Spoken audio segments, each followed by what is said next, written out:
Hello Spurs fans, Paul Hotspur hippie here, and what a nice sunset that was. No red sky tonight, and remember kids, don't look at the sun directly. I can do it because I've got big straggly eyebrows, nature's sunglasses, and I'm just wondering if that sunset is a bit of a metaphor, because I had a quick look around the Spursiverse today, and people are not happy with Harry Kane. And you know what? I kind of don't blame him, man. I don't blame him. He made some comments in a press conference, and I just, I wish he would just not talk about Spurs. Maybe that's a good idea. Maybe I'll get a bit of light there. Look at that. That's better, isn't it? Saying that it's different at Bayern Munich. I mean, we wanted to kind of. I mean, I'm paraphrasing here. I am taking the piss. We can't, winning was sort of important at Spurs, but it's really important at Bayern. You could lose a couple of games at Tottenham Hotspur and it wasn't a disaster. Well, I beg to differ, our former captain. You were the captain of the team.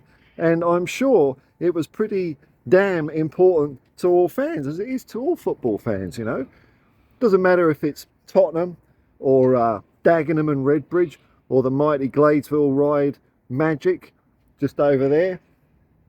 It's quite a way over there. You want to win. Doesn't anyone that's played competitive sport want to win? And okay, I get what you're saying, maybe not a disaster as in, the sun will come up again over there tomorrow. But I'm just wondering, it makes, comments like that, Mr. Kane, make me suspicious that you were part of the problem, sunshine. When you compare the way he's talked about Tottenham there to the way that Ange Postecoglou has talked about his previous appointments at Celtic or Yokohama, Brisbane, Roar Australia, anywhere he's managed, he's always got good words to say, kind words to say.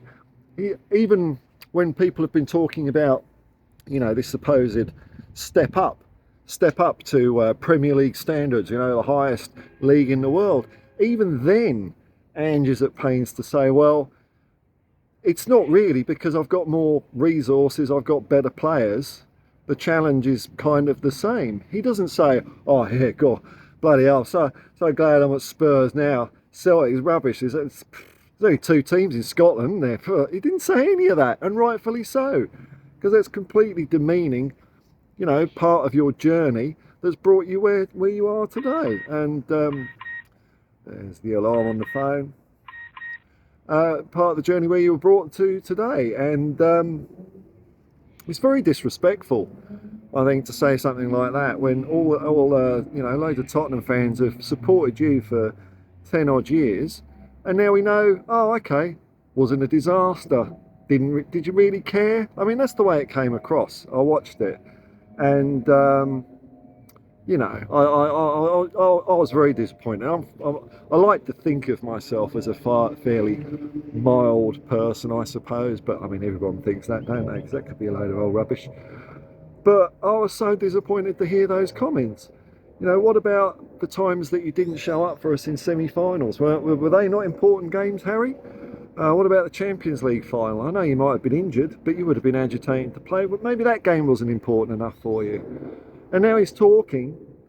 He's also talking in this sort of semi-entitled way. Oh well, I know the Champions League finals at Wembley and the Euros finals at Wembley. It's like, come on, dude, don't get ahead of yourself, man. Remember, in football, you've got to be humble. And I'm just wondering, I'm speculating wildly here. Is your Bayern Munich experience thus far making you a little bit less humble, sunshine? That you're all Mr. Bundesliga champion-elect, Mr. Champions League champion-elect, Euros champion-elect. I mean, come on, mate. Was Spurs holding you back in the World Cup semi-final? Or was it the Euros or whatever? I don't know what it was. I've forgotten now. They all merged, don't they? The penalty missed. Was that Tottenham's fault that you did that? Was it the fans' fault? I mean, I get it. There's probably some not good things about Tottenham's culture, because fish rots from the head down and all that. But you're a professional sportsman, man. I don't see how that would get into your head that much to say a comment that's pretty much dumb, and I say it's dumb. I know Harry's got a football brain and everything, but man, he's got to use his other brain sometimes. Um, to say, oh well, it wasn't a disaster when we lost for Tottenham. Well, it bloody well was, mate. It absolutely was. We lost lots of games we should have won because of the team's mentality. You know, the likes of, well, it turns out you. I mean, I didn't know this. Bloody hell, man. But apparently Harry Kane was part of the problem. That's the way it looks to me now, anyway, with a comment like that. Oh, I hope he comes out and clarifies it or something, because it's horrible. You know, him, Eric Dyer, you know, missed the fight for his fight to get his place back in the team. What a mentality monster. Hugo Lloris quitting at half time when we're down 5-0 against Newcastle. You know, we left him around to find a place to, you know, carry on with his career. He hasn't taken any opportunities. Nah, part of this entitled mindset, I reckon, we had at Tottenham.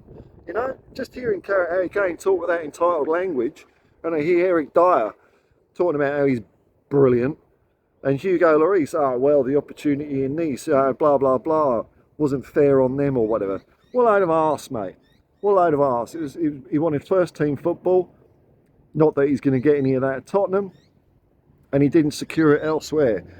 So bit by bit, we've got rid of these people, and no one can say that we're not a better team playing at the moment. Is Harry Kane a factor in that? I'm starting to, you know, scratch my head. You know, I don't like doing that about players, but it came from his own mouth. Wasn't a disaster if we lost a couple of games at Tottenham. It's different at Bayern. You've got to win every game. Do